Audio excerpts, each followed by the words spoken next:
5 tips on pricing your home correctly. I'm Kimo Quance with the Whissel Realty Group, and here are your tips. Tip number 1, know the trends. You have to understand what kind of market we're in right now and what is going on.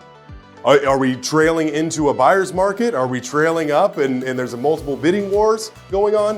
What's going on with the market? And you really have to understand that for your property and that market. Tip number 2, you got to look at the sold comps. And this is going to vary too, depending on what kind of market you're in from the trends. The sold comps, and what a comp is basically a similar sized, similar property in a similar location as yours that sold within the last 6 months. And that adjusts, which we'll talk about in a second, depending on the market you're in. You want to look and see what those sold for in comparison to what your property has. Tip number 3 is pending comparables.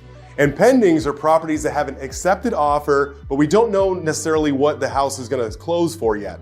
But the good thing is I have relationships with real estate agents around the county, and we actually will give the other agent a call and ask them, what are you currently in escrow at? What do you have an accepted offer at on that property? So that way we can tell, okay, this property is going to close before your property goes on the market or before yours close, and we're going to know what those comps are. Those are more live, more accurate numbers than sold comps that were maybe 3, 4, 5, 6 months ago.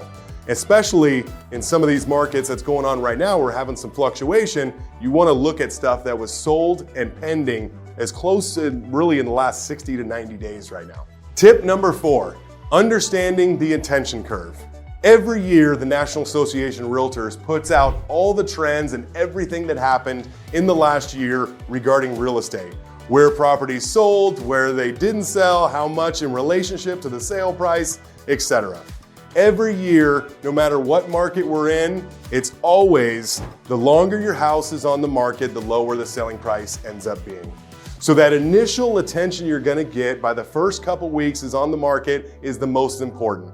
So you wanna make sure you understand that and knowing what market you're in on where to price your house in relationship to what's going on with the market. Tip number 5 is pricing strategies.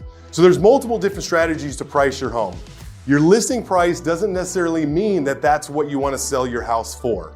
There's strategies regarding range pricing. Let's say your property is roughly, we think it's going to sell for mid-6s, but you want to list it for $625 to $675. There's advantages and benefits to that, and there's negatives to that strategy as well. There's strategies of doing what's called a hard number, where you price it right on a $25,000 increment.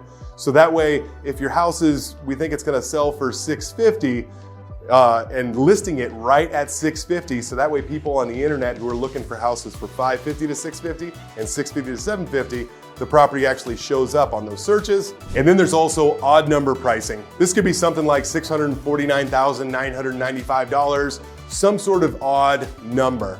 And there's positives and negatives to that as well. We have a variety of other pricing strategies that we can share with you. So if you have an interest in selling your property or just curious about the value, do not hesitate to reach out to us. I'm Kimo here at the Whissel Realty Group.